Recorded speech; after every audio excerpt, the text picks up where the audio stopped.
Chapter 25. Abraham took another wife whose name was Keturah. She bore him Zimran, Jokshan, Midian, Ishbak, and Shaul. Jokshan was the father of Sheba, and Dedan, the descendants of Dedan, were the Ashurites and Letusites, and the Lemonites. The sons of Midian were Ipher, Hanok, Abida, and Elda. All these were descendants of Keturah. Abraham left everything he owned to Isaac, but while he was still living, he gave gifts to the sons of his concubines and sent them away from his son Isaac to the land of the east. Altogether, Abraham lived 175 years. Then Abraham breathed his last and died at a good old age, an old man and full of years, and he was gathered to his people. His sons Isaac and Ishmael buried him in the cave of Machpelah near Mamre, in the field of Ephron, son of Zohar the Hittite, the field Abraham had bought from the Hittites. There Abraham was buried with his wife Sarah. After Abraham's death, God blessed his son Isaac, who then lived near Beer Lahiro. This is the account of Abraham's son Ishmael, whom Sarah's maidservant Hagar, the Egyptian, bore. These are the names of the sons of Ishmael, listed in the order of their birth. The firstborn of Ishmael, Kedar, Adbeel, Mibsam, Misham, Duma, Masa, Hadad, Tema, Zatur, Naphish, and Kedema. These were the sons of Ishmael, and these are the names of the 12 tribal rulers, according to their settlements and camps. Altogether, Ishmael lived 137 years. He breathed his last and died, and he was gathered to his people. His descendants settled in the area from Havilah to Shur, near the border of Egypt, as you go towards Ashur, and they lived in hostility toward all their brothers. This is the account of Abraham's son Isaac. Abraham became the father of Isaac, and Isaac was 40 years old when he married Rebekah, daughter of Bethuel, the Aramean from Padan Aram, and sister of Laban the Aramean. Isaac prayed to the Lord on behalf of his wife because she was barren. The Lord answered his prayer, and his wife Rebekah became pregnant. The babies jostled each other within her, and she said, "Why is this happening to me?" So she went to inquire of the Lord. The Lord said to her, "Two nations are in your womb, and two peoples from within you will be separated, and one people will be stronger than the other, and the older will serve the younger." When the time came for her to give birth, there were twin boys in her womb. The first to come out was red, and his whole body was like a hairy garment. So they named him Esau. After this, his brother came out, with his hand grasping Esau's heel. So he was named Jacob. Isaac was 60 years old when Rebekah gave birth to them. The boys grew up, and Esau became a skillful hunter, a man of the open country, while Jacob was a quiet man, staying among the tents. Isaac, who had a taste for wild game, loved Esau, but Rebekah loved Jacob. Once, when Jacob was cooking some stew, Esau came in from the open country. Famished, he said to Jacob, "Quick, let me have some of that red stew. I am famished." That is why he was also called Edom. Jacob replied, "First sell me your birthright." "Look, I am about to die," Esau said. "What good is that birthright to me?" But Jacob said, "Swear to me first."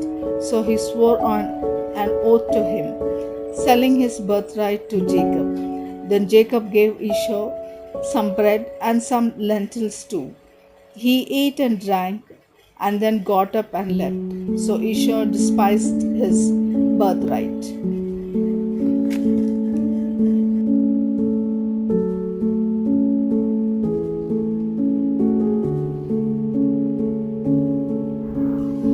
Genesis chapter 26. Now there was a famine in the land beside the earlier famine of Abraham's time. And Isaac went to Abimelech, king of the Philistines, in Gerar. The Lord appeared to Isaac and said, "Do not go down to Egypt. Live in this land where I tell you to live. Stay in this land for a while, and I will be with you and will bless you. For to you and your descendants I will give all these lands, and will confirm the oath I swore to your father Abraham. I will make your descendants as numerous as the stars in the sky, and will give them all these lands. And through your offspring all nations on earth will be blessed, because Abraham obeyed me and kept my requirements, my commands, my decrees, and my laws." So Isaac stayed in Gerar. When the men of that place asked him about his wife, he said, "She is my sister," because he was afraid to say, "She is my wife." He thought, "The man of this place might kill me on account of Rebekah, because she is beautiful." When Isaac had been there a long time, Abimelech, king of the Philistines, looked down from a window and saw Isaac caressing his wife Rebekah. So Abimelech summoned Isaac and said, "She is really your wife. Why did you say she is my sister?" Isaac answered him, "Because I thought I might lose my life on account of her." Then Abimelech said, "What is this you have done to us? One of the men might well have slept with your wife, and you would have brought guilt upon us." So Abimelech gave orders to all the people, "Anyone who molests this man or his wife shall surely be put to death."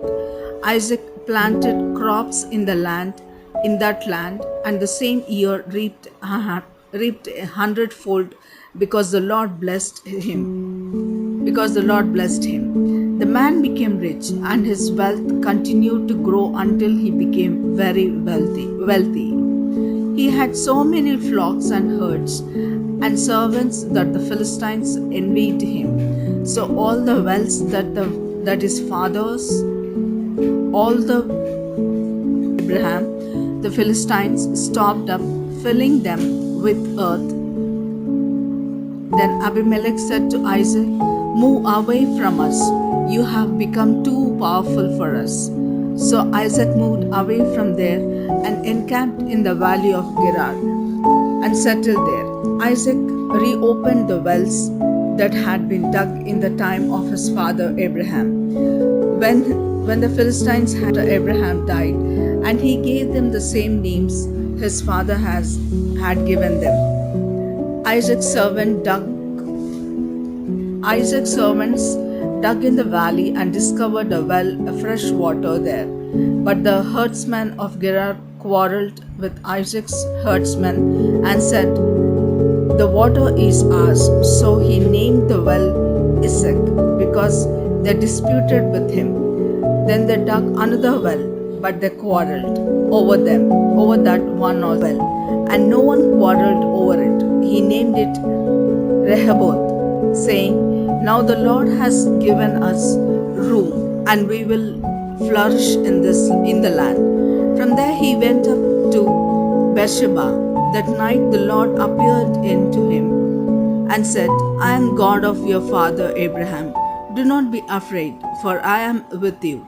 I will bless you and will increase the number of your descendants for the sake of my servant Abraham." Isaac built an altar there and called on the name of the Lord.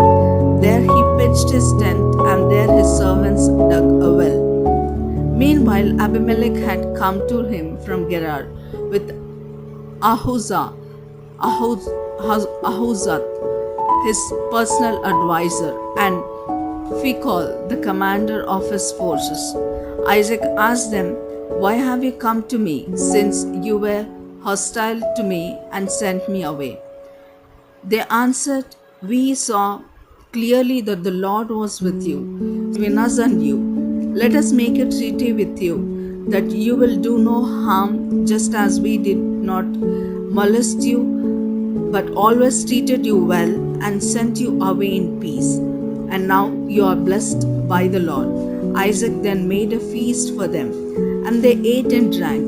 Early the morning, the men swore on oath to each other. Then Isaac sent them on their way, and they left him in peace. The day Isaac's servants came and told him about the well they had dug, they said, we have found water." He called it Shibha, and to this day the name of the town has been Beersheba. When Esau and 40 years old, he married Judith, daughter of Beri the Hittite, and also Basemath, daughter of Elon and Hittite. They were a source of grief to Isaac and Rebekah. When Isaac was old and his eyes were so weak that he could not longer see, he called for Esau, his older son, and said to him, 7. He longer see, he called for Esau, his older son, and said to him, "My son, here I am." He replied, he answered. Isaac said, "I am now an old man and don't know the day of my death. Now then, get your weapons, your quiver, and go out to the open country to hunt some wild game for me. Prepare me the kind of tasty food I like, and bring it to me to eat, so that I may give you my blessing before I die." Now Rebekah was listening to Isaac, spoke to his son Esau, when Esau left for the open country to hunt game and bring it back. Rebekah said to her son Jacob, "Look, I overheard your father say to your brother Esau, 'Bring me some game and prepare me some tasty food to eat, so that I may give you my blessing in the presence of the Lord before I die.' Now, my son, listen carefully and do what I tell you.